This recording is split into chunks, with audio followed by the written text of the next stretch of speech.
All right, today we're tackling an event that was part holy pilgrimage, part brutal conquest, and an event that completely changed the world, the First Crusade. We're going to follow the path from a fiery sermon preached in France all the way to the legendary walls of Jerusalem to really get to the bottom of what drove this absolutely incredible movement. So, to really get the First Crusade, you have to understand the world of the 11th century. And let me tell you, it was a total powder keg just waiting for a spark. Okay, so picture this. On one side, you've got Western Europe, and it's just restless. The population is booming, and the feudal system has created this whole class of knights who are violent, they're ambitious, and frankly, they have nowhere to point their swords but at each other. Then you look to the east, and the great powers there are kind of fractured. The Christian Byzantine Empire is still reeling from a massive military defeat, and the Islamic world is split by this deep political and religious divide. You have the Sunni Seljuk Turks on one side and the Shia Fatimids in Egypt on the other. It really was the perfect storm of ambition meeting opportunity. Now, what was fueling this fire? Harrowing tales coming out of the Holy Land. You see, for centuries, Christians going on a pilgrimage to Jerusalem was a pretty normal, respected thing to do. But now, under the rule of the Seljuk Turks, those journeys became incredibly dangerous. Pilgrims were coming back with stories of being robbed, tortured, and persecuted. And all these fresh fears just reignited this older anger about the destruction of the Church of the Holy Sepulchre almost 100 years earlier. The feeling was growing that, something had to be done. Pushed right to the brink, the Byzantine Emperor Alexios I pretty much swallowed his pride and sent a desperate plea to his great rival in the West, the Pope. His letter painted this grim picture of holy sites being defiled and Christians suffering, and he was basically begging for military aid. But here's the key. He wasn't asking for a holy war to take Jerusalem. He just wanted some elite mercenaries to help him push back the Turks. What he got? Well, that was something else entirely. And so in 1095 at the Council of Clermont, that plea for help was answered and totally transformed by one of the most influential speeches ever given in history. Pope Urban II saw the emperor's request as a golden opportunity. At this council in Clermont, France, he gives this incredible speech. He takes the emperor's simple request for soldiers and morphs it into this grand spiritual quest. He tells the knights to stop all their petty fighting at home and turn their swords against a common enemy. And here, this is the masterstroke. He offers them this unbelievable spiritual reward, a full, complete remission of all their sins if they take up the cause. The effect was absolutely electric. The crowds roar, Deus lo volt, God wills it. That became the battle cry for the entire movement. Pope Urban probably expected to get a few hundred knights to sign up. Instead, he ignited a mass movement. We're talking peasants, nobles, women, monks. Tens of thousands of people from every single part of society suddenly felt this calling to take the cross and join this holy expedition. But here's the thing. This massive wave of enthusiasm didn't just form one single army.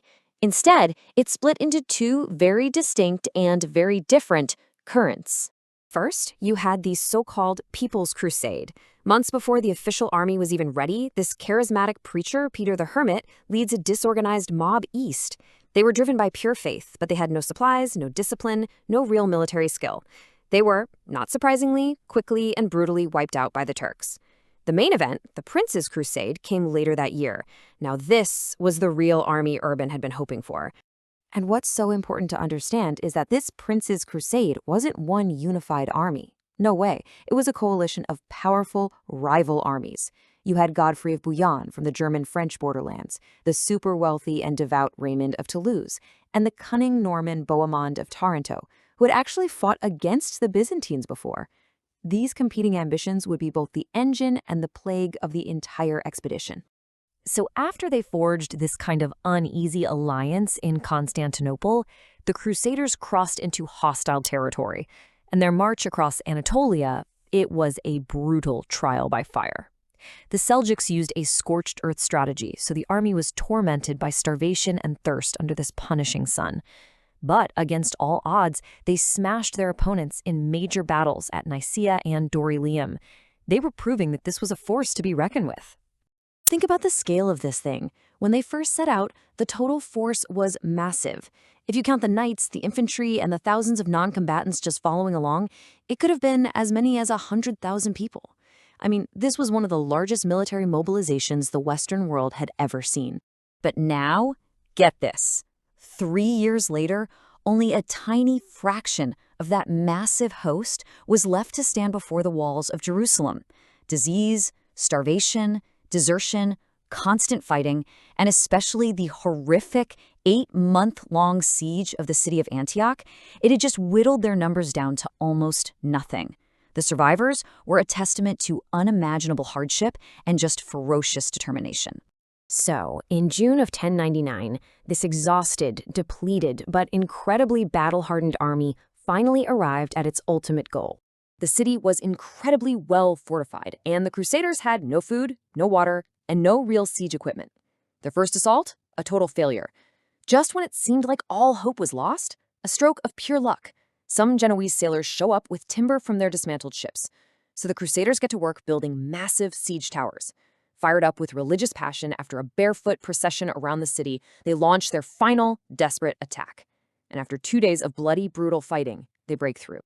The capture of the city was the absolute climax of the crusade, but it also led to a really grim aftermath and a completely new political reality in the Holy Land. What happened after the victory is, without a doubt, one of the darkest chapters of the Crusades. In this frenzy of religious ecstasy and just pent-up aggression, the Crusaders unleashed a horrific massacre.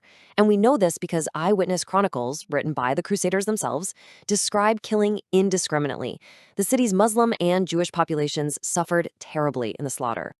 Now that they had the city, the Crusaders' goals shifted from pilgrimage to occupation. They didn't just pack up and go home. Oh no. They created something entirely new, 4 European-style feudal states carved right out of the heart of the Levant. These Crusader states, with the Kingdom of Jerusalem as the crown jewel, became military and political outposts that would project Western power into the Middle East for the next 200 years. So the leaders had to figure out who was going to rule their new prize. After a bit of political maneuvering, Godfrey of Bouillon was chosen. And in this really interesting gesture of piety, he refused the title of king. Instead, he chose defender of the Holy Sepulchre. It was a really symbolic end to a journey that was fueled by both worldly ambition and profound faith. So what's the ultimate takeaway here? The First Crusade is a total paradox. For the people who went on it, it was an act of supreme faith, an armed pilgrimage to liberate the holiest city in the world. But for history, it was also an explosion of brutal violence and raw ambition that completely redrew the map of the Middle East. It kicked off a conflict that would last for centuries, and its complex legacy of faith, of fury, and of the clash of civilizations still echoes in our world today.